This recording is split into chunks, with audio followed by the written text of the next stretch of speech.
আপনি যদি মাজারের দরজা বন্ধ করে দেন, খানেকা বন্ধ করে দেন, দেখবেন জাতি, বিল্ডিং, অনেক কিছু হবে, কিন্তু এই দেশের মধ্যে সুইসাইড রেট বেড়ে যাবে। নাম্বার ওয়ান, এই দেশের মধ্যে ক্রাইম বেড়ে যাবে, ডিভোর্স বেড়ে যাবে, বিয়ে প্রথা বন্ধ হয়ে যাবে। বুঝতে পেরেছেন? ওয়েস্টার্ন সোসাইটির মতো করে হয়ে যাবে। আপনি এই কাজ করিয়েন না। আমরা আবার আগের জায়গায় আসতে হবে, রং ঢং না। আমরা দুই প্রশ্ন, আপনি মনে করছেন কবরে উত্তর, কবরে উত্তর না। আমাদেরকে যে কি কঠিন পরিস্থিতি পাড়ি দিতে হবে, প্রথমে তো আল্লাহর ওলির কোর্টে দাঁড়াইতে হবে, এরপরে আমার নবীর কোর্টে। হযরত সাহাল তুস্তারি রাদিয়াল্লাহু আনহু, জাফরুস সাদিক রাদিয়াল্লাহু তাআলা আনহু, জাফরুস সাদিক, হযরত জাফরুস সাদিকের নাম শুনছেন আপনারা? হযরত জাফরুস সাদিক আলে বাইত রাসূলের বিশাল ইমাম, হানাফি মাযহাবের ফুয়ুজাত যার মাধ্যমে জারি। হযরত জাফরুস সাদিক রাদিয়াল্লাহু বিউলুমিহি ওয়া বিহিলমিহি ফিদ দারাইনি আমিন। উনি সাহাল তুস্তারি, উনাকে বলতেছেন, হুজুর আপনি কত বড় ইমাম, কত বড় ইমাম। হযরত জাফরুস সাদিক দুই চোখ দিয়ে পানি পড়া শুরু করছে। কশফুল মাহজুবের মধ্যে দাতা গঞ্জবখশ আলী হুজবেরি লিখতেছেন এই কথা, কো সাহাল তুমি যেটা বলতেছো সেটা ঠিক, যদি আমার নবী আমাকে কবুল করে, কিয়ামতের ময়দানে যদি আমার নবী বলে যে আমি তোমাকে চিনি না, এই কাজ করে আসছো আমার দ্বীনের সাথে, এত কষ্ট করে দ্বীন দিয়ে গেলাম, তুমি আমার দ্বীনের খেদমত করতে পারলা না। ও ভাই, জাফরুস সাদিকের মতো ইমাম বলতেছে, আর আমরা আরামসে ঘুমাইতেছি, খাইতেছি, যাইতেছি। বুঝতে পেরেছেন? জাফরুস সাদিকের মতো ইমাম, যিনি ওয়াজ করার পরে মানুষের কাছ থেকে একটা ওয়াদা নিতেন। কি ওয়াদা জানে? তুমি যদি কিয়ামতের দিন পার হয়ে যাও, আমার জন্য একটু সুপারিশ করি। হেরেম শরীফের মধ্যে এক ব্যক্তি কান্নার রোল পড়ে গেছে, চতুর্দিক থেকে লোক ওনার কান্নায় সবাই কাঁদতেছে সমাজে। আল্লাহ, আসমান জমিনের মাঝখানে যত খালি জায়গা, আমার গুনাহ তার চেয়ে বেশি।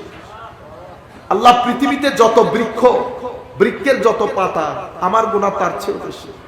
পৃথিবীতে যত পানি, মাওলা, তার চেয়ে আমার গুনাহ বেশি। আল্লাহ, তুই যদি আমাকে ক্ষমা না করস মাওলা, তুমি যদি আমার উপর দয়া পরবশ না হো, আমি আটকে যাব, আমি বড় জালেম মাওলা। মাথার উপরে শল দিয়ে অজর ধারায় কান্নাকাটি করতেছে। পাশে একজন আল্লাহর ওলি দাঁড়ানো, উনি আল্লাহর দরবারে হাত তুলে বলতেছে, আল্লাহ, আওয়াজে মনে হচ্ছে এত বয়স হয় না মাওলা, ছোট বাচ্চা, কোনো গুনাহ করছে, হয়তো কোনো জুলুম করছে মাওলা, তাকে তুমি ক্ষমা করে দিও। উনিও কাঁদতেছেন, দোয়াও করতেছেন। দোয়া মোনাজাত শেষ করার পরে কাছে এসে জিজ্ঞেস করতেছেন, বেটা শলটা তো তুলো, শালটা তুলো, একটু দেখি তুমি কে। তো উনি তো কান্নার মধ্যে শাল তুলে এই মুরব্বি বেহুশ হয়ে পড়ে গেছে। যাই কেন জানে? তো শাল তুলে দেখেছেন উনি আর কেউ না, আলী জয়নুল আবেদিন রাদিয়াল্লাহু তাআলা।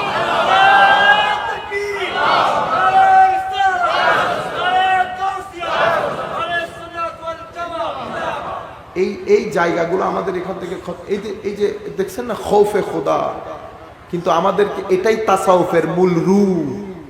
মানুষকে খৌফ, খশিয়ত, তাকওয়া, আখলাক এগুলা শেখানো। সম্মানিত উপস্থিতি, হযরত ইমামে আজম আবু হানিফা রাদিয়াল্লাহু তাআলা আনহু, উনি ওনার ছাত্র বলতেছেন, আমি দিনের বেলা তো হুজুরের শান শৌকত, আইম্মা মুজতাহিদিন সবাই মজলিসে বসা, ফিকহে ইসলামিক জোয়ার চলে ইমামে আজমের মজলিসের মধ্যে। তো আমি চিন্তা করে বসে আছি, দেখি রাতে কেমন হুজুর। দিনের বেলায় তো পোশাকে শান শৌকত, তো আমি রাতে মসজিদের মধ্যে বসা, জামে মসজিদের মধ্যে এক কোনায় দাঁড়িয়ে আছি, হুজুর কি করে দেখার জন্য। অর্ধরাত্রি চলে যাওয়ার পরে এক ব্যক্তি দেখি আসতেছে। ওই ব্যক্তির চেহারা, সুরত, রৌনক, রব, দবদবা, নূর, গ্লু, ইমামে আজমই আসতেছে। তো মসজিদের কোনার মধ্যে ঢুকে এক পায়ের উপর দাঁড়িয়ে ডান হাতে দাড়ি ধরেছে, ধরে বলতেছে, মাওলা, আবু হানিফা জালেম তোমার দরবারে উপস্থিত, তুমি আবু হানিফার সাথে যা করার মাওলা এখানে করো, কিয়ামতের ময়দানে যেন অপমানিত না হইল। মাওলা, কিয়ামতের ময়দানে যদি আবু হানিফা মাফ পেয়ে যায়, তাহলে এটা হাসরবাসীর জন্য বড় আশ্চর্যের কারণ হবে যে আবু হানিফাকে আল্লাহ মাফ করে দিয়েছে। চিন্তা করে দেখে, এই কারণে পৃথিবীর কোন আলেম তাসাউফ তরিকতের সমালোচনা করে না। বড় বড় আলেম ওলিদের মজলিসে আসছে, যেই অহংকার নিয়ে এসেছে 2 মিনিটে অহংকার গলে পানি হয়ে গেছে। কারণ ওলিদের মজলিসের মধ্যে তাকওয়া, ইখলাস, আল্লাহ রাব্বুল আলামিনের নূরের তাওয়াজ্জু এবং বারিশ সর্বদা জারি থাকে। সে কোন ওলিদের মজলিসে ওলিদের সিনার তাপ, এটা সূর্যের মতো ওলিদের সিনার তাপ, এটা এইভাবে মানুষকে আকর্ষণ করে। কিভাবে করেছেন ওনারা মুজাহাদা করেছেন, ওই আমার কাকার মুজাহাদা। এরপরে মুরাকাবা করেছে। মুরাকাবা কি? আল্লাহ রকিব, আল্লাহর একটা নাম কি? রকিব। আল্লাহ আমাদেরকে মনিটর করেন। তো আল্লাহ মনিটর করার আগে নিজেকে নিজে মনিটর করতে হবে। আমি আজকে কি কি কাজ করলাম? কারণ আপনি যখন গাফলত, আলস্য, গুনাহ করবেন, আপনার ইবাদতের যৌগ খতম হয়ে যাবে। আপনি যোহর আর আসরের মাঝখানে যদি এমন কোনো গুনাহ করেন, জুলুম করেন, তাহলে আপনি আসরের নামাজে, যোহরের নামাজে সেই স্বাদ আর পাবেন না। বুঝতে পেরেছেন? স্বাদ যদি না পান, তার মানে আপনার ভিতরে কোনো বদসুহবত আপনার সঙ্গ দিয়েছে। তাসাউফ তরিকত এগুলার কথা বলে। তো সুহবত, আমার ভিতরের সুহবত প্রথমে আমার নফসের সাথে। আমার নফস এটা এত খতরনাক, এটার ভিতরে অশ্লীলতা, পঙ্কিলতা, আপনারা এখানে লিখছেন না, উগ্রতা, চাতুর্য, কুটচাল, নগ্নতা, অবিশ্বাস, প্রতারণা, বৈষম্য, লালসা, সব কিছু দিয়ে আল্লাহ এই নফসকে কি করেছে? একটা প্যাকেজের মতো করে আমার ভিতরে দিয়েছে। এখান থেকে আমি উদ্ধার হতে হবে, এটা আমার পরীক্ষা। এই জন্য আল্লাহ আমাকে বানিয়েছে। আমি যদি তাজকিয়া করতে না পারি, আল্লাহর কোর্টে আটকে যাব।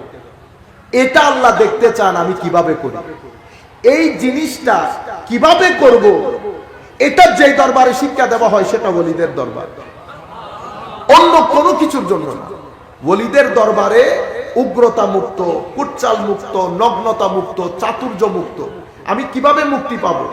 আমি এই কাজ করার সময় কি কি সমস্যার সম্মুখীন হব, কোন সমস্যার ক্ষেত্রে আমার কোন ভিটামিন দরকার, কোন ইবাদত দরকার, এখানে কয়টা জায়গা আছে যেখানে একটু ঝামেলাপূর্ণ, সবকিছু আল্লাহর ওলির মজলিসে বসে বসে আল্লাহর ওলিরা শিক্ষা দেন। কেন? ওনারা জানে। ঠিক যেভাবে ওই দানের চারা রোপণ করেছেন, উঠেছে দান, হঠাৎ করে হলুদ হয়ে গেছে, নীল হয়ে গেছে, আপনি আরেকজন জিজ্ঞেস করতেছেন দানের চারা তো এটা হয়েছে, এখানে কি কি ওষুধ দিতে হবে, উনি আপনাকে বলছেন এটা এটা এটা এটা করেন, ঠিক হয়ে যাবে। এরপর আপনি আইলে আইলে ঘুরতেছেন দেখার জন্য কোনো কিছু উঠছে কিনা, উপরে ফেলে দিচ্ছেন। এখানেও আইলে আইলে ঘুরেন, কোনো কিছু আমি লাগাইছি কিনা, উপরে ফেলে দিতে হয়, উপরে ফেলে দিতে হয়। মুরাকাবা পিরিয়ড শেষ, মুজাহাদা শেষ, মুরাকাবাও শেষ। এরপরে কি আসে? এরপরে মুশাহাদা। এরপরে মুশাহাদা মানি আমরা অত দূরে না যাই, আমাদের জন্য আমরা বলি মানুষের ভিতরে নফস যখন পবিত্রতার দিকে যায়, এক মানে এখানে আলোকিত হওয়া শুরু হয়। কি হয়? আলোকিত। এতক্ষণ পর্যন্ত 5টা ছিল, সকাল 5টা, চতুর্দিকে অন্ধকার, অন্ধকার ছাড়া কিছুই দেখেন না। যেই সকাল হতে শুরু করেছে, তাজকিয়া যখন করা শুরু করেছে, সকালের দিকে যাচ্ছে 6টা, 7টা, 8টা, পরিষ্কার হচ্ছে। ভিতরে যত পরিষ্কার হচ্ছে, আল্লাহর নূরের মাধ্যমে আপনার ভিতরের জগৎ আলোকিত হচ্ছে। নামাজের দিকে মন যাবে, তাজকিরার দিকে মন যাবে, দুনিয়া থেকে আস্তে আস্তে মন উঠবে, তিলাওয়াতের ভালো লাগবে, জিকির ভালো লাগবে, লোভ চলে যাবে, প্রতারণা, চাতুর্য, কুটচাল এগুলা খতম হয়ে আসবে। এগুলা যখন খতম হবে, তখন আখলাক সৌন্দর্য হতে শুরু করবে। তখন আপনার জীবন থেকে অশ্লীলতা খতম হয়ে যাবে, অহংকার খতম হয়ে যাবে, চাতুরতা খতম হয়ে যাবে। একদিকে নফসের তাজকিয়ার সাথে সাথে আখলাকের তাজকিয়া হচ্ছে। দুইটা যখন একসাথে হয়ে যায়, ভিতরে একটা তাকওয়ার ঘর তৈরি হয়। এটাকে তামিরুজ জাহির ওয়াল বাতিন বলে। শরীয়তের আমল, ভিতরে তরিকতের এবং তাকওয়ার একটা ঘর তৈরি হয়। তিনটা যখন তৈরি হয়, তখন বান্দা দুনিয়া এবং আখিরাতের মধ্যে সাআদা আল আবাদিয়া, নিরেট শান্তি, চিরকালের জন্য বান্দা শান্তি হায়াতে তৈয়বা নসিব হয়। আপনার ভিতরের সুহবত যখন ঠিক হয়ে যাবে, এবার বাইরের সুহবত। আপনি দুনিয়ার শান্তির কথা পরে চিন্তা করেন, আগে ভিতরের শান্তি প্রতিষ্ঠা করেন। আল্লাহর ওলিরা এখানে শান্তির কথা আছে, এখানে যারা শান্তি শান্তি বলে বলতেছে না, আমরা চাই এখানে এটা প্রতিষ্ঠা করি, চাই এখানে সব দুকাবাজি কথা। আপনার নিজের ভিতরে শান্তি আছে নি, আপনি যে মানুষের শান্তির কথা বলতেছেন, বুঝতে পেরেছেন? এই কারণে ডাক্তার চিকিৎসা করে শরীরে, ওলি চিকিৎসা করে কিসে? মনে, কলবে, রুহে। এরা সমাজের বড় গুরুত্বপূর্ণ অংশ। এই অংশকে যদি আমরা অ্যাক্টিভেট না করি, আমরা নিজেরা যদি এই নিসবতের হায়া না করি, তাইলে আমরা আল্লাহ রাব্বুল আলামিনের বড় নিয়ামত থেকে বঞ্চিত হব। এবং মনে রাখবেন, এটা কখনো মাথায় আনিয়েন না যে দিন প্র্যাকটিস না করলে আপনি কবরে অশান্তি হবে। কবরে না, দুনিয়ার মধ্যে আপনি শান্তি পাবেন না। দিন এমন বড় জিনিস, এখানে অসুবিধা হবে, কবর তো অন্ধকার হবেই হবে, আপনার এখানে আপনার হায়াতে তৈয়বা বরবাদ হয়ে যাবে। হায়াতে তৈয়বার জন্য ঈমান দরকার, আমল দরকার, মানুষের সহযোগিতা দরকার, তাসকিয়া দরকার, তাসফিয়া দরকার, তামির দরকার। তাহলে আপনার হায়াত হায়াতে তৈয়বা। হায়াতে তৈয়বা মানে শান্তিপূর্ণ জীবন, পিসফুল লাইফ। আল্লাহ রাব্বুল আলামিন আমাদের হামি ও নাসির হোক। মাওলাই করিম আমাদেরকে কোনো একটা সুন্দর সঙ্গ দান করুন। ওয়া মা আলাইনা ইল্লাল বালাগুল মুবিন। আসসালামু আলাইকুম ওয়া রাহমাতুল্লাহি তাআলা ওয়া বারাকাতুহু।